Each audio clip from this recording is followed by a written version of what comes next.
Kita sering mendengar jargon Indonesia Emas, sebuah mimpi di mana negeri ini keluar dari kemiskinan dan berdiri sejajar dengan raksasa dunia. Tapi mimpi itu punya satu syarat mutlak, manusia yang berkualitas.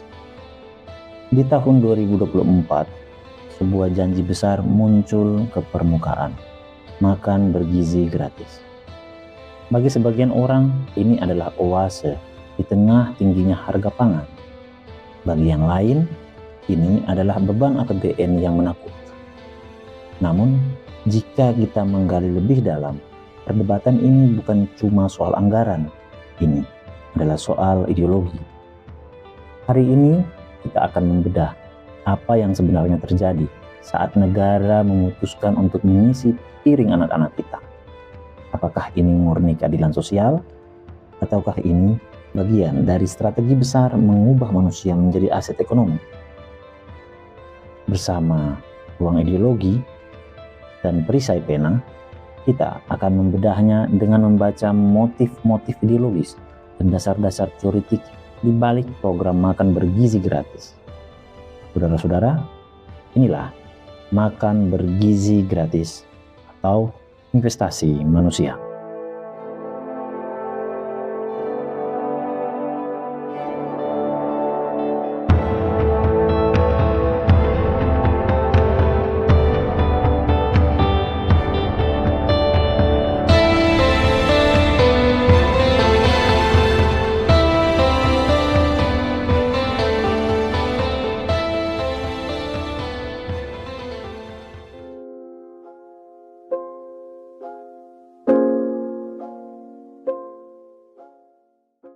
Ini kalau dijumlahin angkanya ini angka baik. 10 Juni. Juni kan bulan ke-6 ya. Jadi kalau 10 MBG merupakan bentuk populisme yang berorientasi pada hasil nyata. iya kan? Ideologi ini menekankan pada program-program bantuan langsung yang dampaknya bisa dirasakan langsung oleh akar rumput.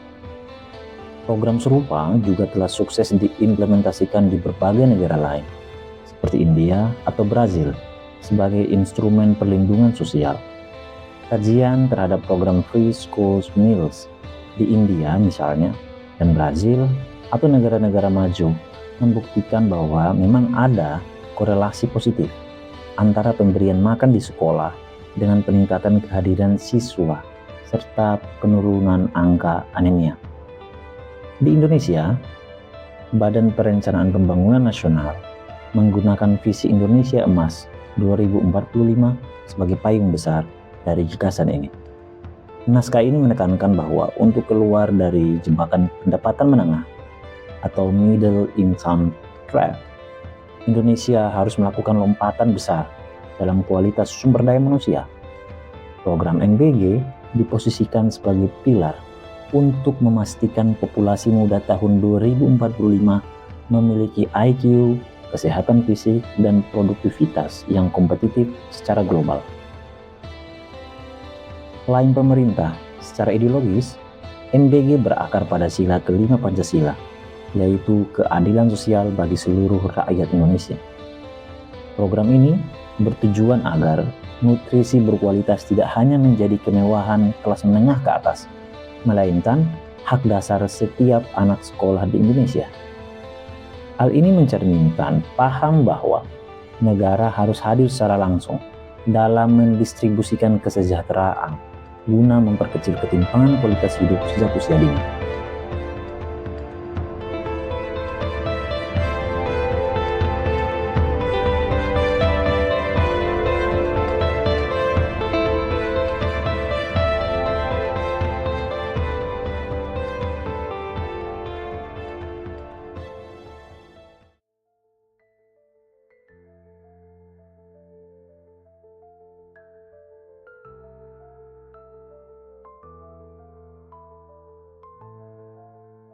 Lantas, pertanyaannya adalah, kenapa pemerintah rela mengeluarkan ratusan triliun hanya untuk urusan makan siang? Jawabannya ada dalam sebuah konsep ekonomi yang lahir di Barat, teori modal manusia atau Human Capital Theory. Teori modal manusia adalah sebuah konsep ekonomi yang memandang manusia bukan sekedar tenaga kerja atau buruh, melainkan sebagai aset yang dapat ditingkatkan nilainya melalui investasi. Gary Becker, salah satu tokoh ekonomi penggagas teori ini, menjelaskan bahwa individu yang memiliki modal manusia lebih tinggi akan memiliki produktivitas marginal yang lebih tinggi pula. Investasi pada modal manusia memiliki apa yang disebut sebagai externalities atau dampak eksternal positif, di mana harapannya tercipta stabilitas sosial, inovasi dalam sains, serta teknologi, serta tidak adanya jurang kesejahteraan antar generasi. Dalam teori, MBG adalah cara negara memastikan perangkat keras, yaitu tubuh anak, siap menerima perangkat lunak, yaitu ilmu pengetahuan. Tujuannya agar kelak mereka menjadi pekerja produktif yang mendorong PDB nasional. Teori ini menantang pandangan tradisional yang melihat pendidikan atau kesehatan sebagai biaya konsumsi dan mengubahnya menjadi investasi modal. Tokoh ekonomi seperti Gary Becker percaya bahwa jika Anda ingin sebuah negara kaya, Anda jangan cuma bangun jalan tol, Anda harus membangun manusianya. Dalam kacamata ini, sepiring nasi dan sebutir telur bukan bantuan sosial dari negara, melainkan investasi prasarana. Otak anak yang kurang gizi tidak akan bisa menyerap matematika atau sains di kelas. Artinya, dana pendidikan triliunan rupiah akan terbuang percuma jika si penerima beasiswa sedang dalam menahan lapar atau otaknya mengecil karena stunting. Bayangkan, dalam situasi seperti ini, manusia berkedudukan sebagai modal yang nilainya sama dengan mesin di pabrik. Bedanya, modal ini berbentuk pengetahuan, kesehatan, dan keterampilan. Sampai di sini, program makan bergizi gratis perlu diperhatikan secara kritis. Bukankah program ini semacam kolaborasi antara negara dan kapitalisme?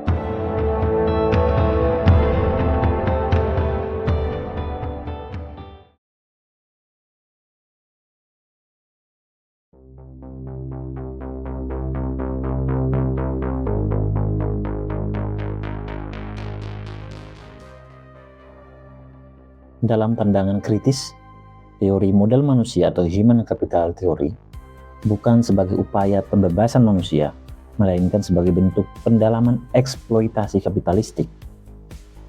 Teori modal manusia telah mereduksi manusia menjadi sekedar mesin biologis yang nilai keberadaannya ditentukan oleh pasar. Di mata teori ini, pendidikan dan gizi tidak lagi dipandang sebagai hak asasi atau sarana pengembangan diri secara utuh, melainkan sebagai proses servis mesin agar pekerja lebih efisien menghasilkan nilai lebih bagi pemilik modal. Dalam karya monumentalnya, Karl Marx menjelaskan bahwa agar sistem kapitalisme terus berjalan, kapitalis memerlukan tenaga kerja. Namun, tenaga kerja bukanlah mesin abadi. Ia bisa sakit, lelah, dan mati. Oleh karena itu, tenaga kerja harus direproduksi. Reproduksi tenaga kerja mencakup dua hal. Pertama, pemulihan energi buruh setelah bekerja. Dan kedua, pengasuhan generasi baru buruh atau anak-anak buruh, agar anak-anak buruh tersebut siap masuk ke pasar kerja di masa depan. Dalam hal ini, MBG secara langsung telah melakukan dua hal dalam mereproduksi tenaga kerja, yaitu pertama, standarisasi kualitas komoditas manusia. Bagi Marxis, anak-anak sekolah dalam program MBG dilihat sebagai calon komoditas di pasar tenaga kerja. Agar calon komoditas ini memiliki nilai tukar yang tinggi dan produktivitas yang maksimal bagi perusahaan, mereka harus memiliki standar kesehatan tertentu. MBG dalam hal ini berfungsi seperti tahap quality control di pabrik. Negara mengambil alih tanggung jawab pemberian gizi untuk memastikan bahwa ketika anak-anak ini lulus, mereka menjadi buruh yang sehat, jarang sakit, dan mampu bekerja dengan intensitas yang tinggi. Dalam sudut pandang ini, MBG adalah bentuk reproduksi sosial di mana negara memberi makan anak-anak kelas bawah bukan untuk membebaskan mereka, tetapi untuk memastikan mereka sehat, cukup untuk menjadi buruh yang efisien bagi para pemilik modal di masa depan. Kedua, subsidi terselubung bagi modal. Secara tradisional, biaya reproduksi tenaga kerja berupa makan, kesehatan, dan pendidikan ditanggung oleh upah yang dibayarkan oleh kapitalis kepada buruh. Namun, dengan adanya MBG, sebagian beban biaya hidup buruh, yaitu biaya makan anak, dipindahkan dari pundak keluarga buruh ke pundak negara melalui APBN. Hal ini secara teoritis memungkinkan perusahaan untuk tetap memberikan upah minimum yang rendah, karena kebutuhan dasar anak sudah disubsidi oleh negara. Maka, tekanan buruh untuk menuntut kenaikan upah demi kelangsungan hidup keluarganya dapat diredam.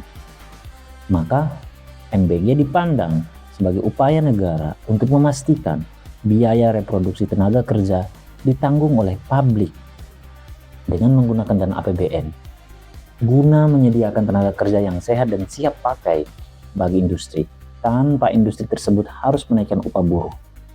Ini adalah subsidi terselubung bagi industri. Industri butuh pekerja sehat dan negara membiayainya lewat pajak kita. Teori Marxis klasik menyatakan bahwa eksekutif negara modern hanyalah komite untuk mengelola urusan bersama seluruh burjuasi. Dalam konteks makan bergizi gratis, kita harus melihat siapa yang paling diuntungkan secara ekonomi dari rantai pasok program raksasa ini. Pertama, penetrasi agribisnis kapitalistik ke ruang publik. Program MBG membutuhkan jutaan ton beras, susu, telur, dan daging setiap harinya. Analisis kritis akan menyoroti kecenderungan korporatisasi pangan. Alih-alih memberdayakan petani gurem atau kedaulatan pangan lokal, proyek berskala masif seperti ini seringkali hanya bisa dipenuhi oleh perusahaan agribisnis yang besar dengan kekuatan infrastruktur logistik yang kuat. MBG menciptakan pasar yang dijamin bagi para pemegang modal besar di sektor pangan. Negara menggunakan uang pajak rakyat untuk membeli produk dari korporasi yang kemudian didistribusikan kembali ke rakyat. Ini adalah sirkulasi modal yang sangat menguntungkan bagi kelas penguasa. Kedua, komodifikasi hak dasar. Dalam teori kritis, seperti pemikiran Herbert Marcuse, memandang bagaimana kebutuhan dasar manusia dikomodifikasi. Makan, yang seharusnya menjadi tindakan sosial dan hak asasi yang otonom, ini diintegrasikan ke dalam manajemen birokrasi negara yang teknokratis. Rakyat diposisikan sebagai konsumen pasif dari paket gizi yang ditentukan oleh negara, bukan sebagai subjek yang berdaulat atas pangannya sendiri. Antonio Gramsci memperkenalkan konsep hegemoni, di mana kelas penguasa mempertahankan kekuasaannya tidak hanya melalui kekerasan, tapi juga melalui persetujuan dari rakyat yang dikuasai. Kapitalisme seringkali menghadapi krisis legitimasi ketika ketimpangan terlalu tajam. Jika rakyat terlalu lapar, mereka akan memberontak. MBG berfungsi sebagai konsesi atau pemberian kecil untuk menenangkan massa. Dengan perut yang kenyang, kemarahan terhadap ketidakadilan struktural seperti penggusuran lahan atau perampasan ruang hidup menjadi tumpul. Selain itu, jika dibaca secara kritis, program ini sering dipoles dengan narasi kepahlawanan dan kedermawanan pemimpin. Dalam perspektif teori kritis, ini adalah bentuk filantropokapitalisme di tingkat negara. Ia menciptakan rasa hutang budi rakyat kepada negara atau pemimpin, sehingga menghalangi tumbuhnya kesadaran kelas. Rakyat melihat bantuan ini sebagai kebaikan hati penguasa, bukan sebagai hak yang seharusnya mereka dapatkan dari hasil kekayaan alam yang dikelola secara adil.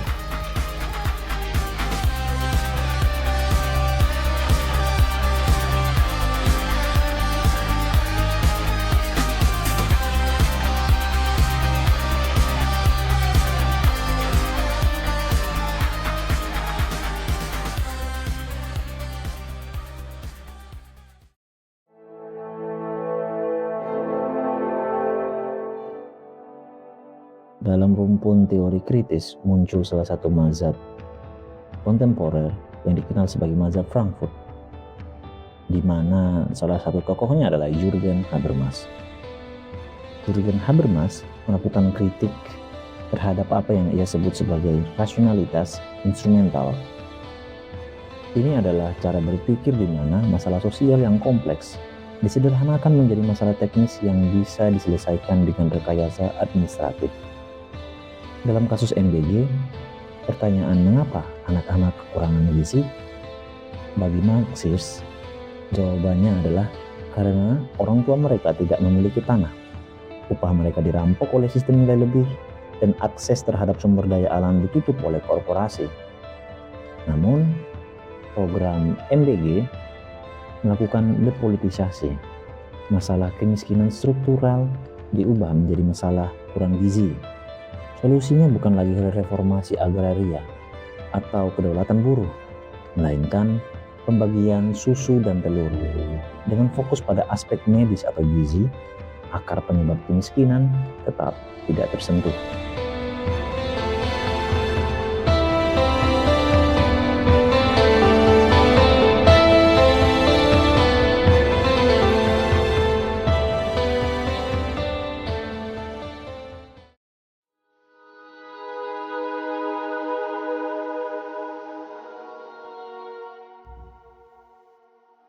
Apakah Marxisme menolak makan bergizi gratis? Tidak selalu secara mekanis. Secara pragmatis, setiap bantuan yang meringankan beban rakyat miskin adalah hal yang baik dalam jangka pendek. Namun, Marxisme dan teori kritis memberikan peringatan keras. Bagi teori kritis, NBG adalah alat untuk melestarikan sistem yang pada dasarnya eksploitatif. Perjuangan sejati bukanlah meminta makan gratis dari meja penguasa, melainkan merebut kembali alat produksi seperti tanah, pabrik, sumber daya, agar rakyat bisa memberi makan diri mereka sendiri secara berdaulat, tanpa bergantung pada belas kasihan birokrasi kapitalistik.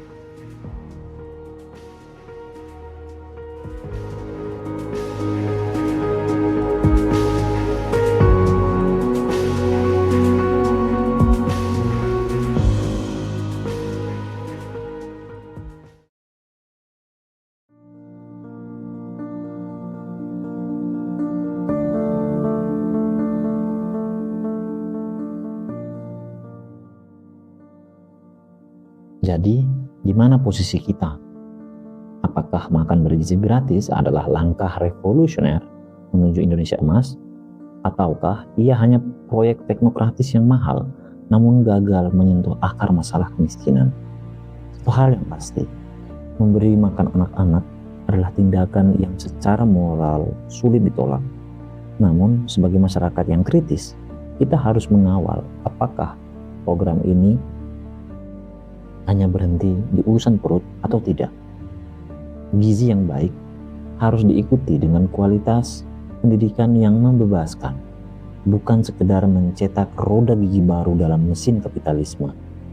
Karena pada akhirnya kita ingin anak-anak Indonesia tumbuh bukan hanya karena mereka berguna bagi ekonomi, tapi karena mereka adalah manusia yang berhak atas hidup yang layak. Saya, Ruang Ideologi, berkolaborasi dengan Perisai Pena. Sampai jumpa di isu-isu berikutnya.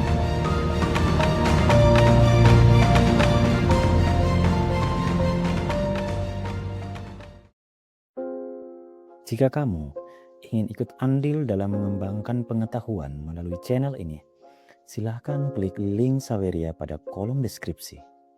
Terima kasih telah menonton video ini. Tinggalkan jejakmu dengan like dan subscribe. Sampai jumpa di video berikutnya. Tabit.